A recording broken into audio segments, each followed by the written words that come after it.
নমস্কাৰ বন্ধু বান্ধৱীসকল government of Assam office of the director of state council education research and training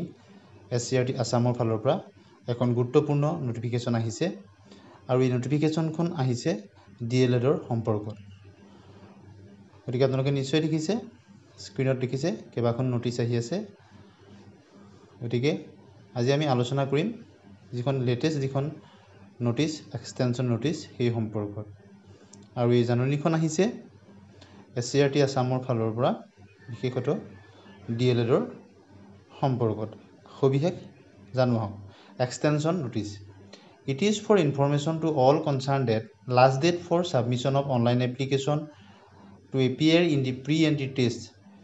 2024 for admission into 2 years diploma in elementary education DLED course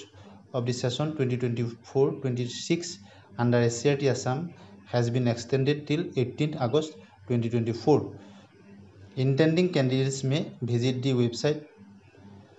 https://www.scrtpet.co.in for details submit application online. গতিকে যেটো online submission PNT টেষ্টৰ কাৰণে date আছিল সেই ডেটটো 18 তাৰিখলৈকে আগষ্ট মাহৰ বৃদ্ধি কৰি দিছে গতিকে এটা খুব গুৰুত্বপূৰ্ণ তথা ভাল খবৰ যিসকলে অনলাইন আবেদন কৰিম বুলি ভাবিছিলে কিন্তু লাষ্ট ডেট হৈ গৈছিলে গতিকে তেওঁলোকে DLEDৰ প্ৰি-এন্ট্ৰি টেষ্ট অৰ্থাৎ পেটৰ কাৰণে 18 তাৰিখলৈকে আবেদন কৰিব পাৰিব ধন্যবাদ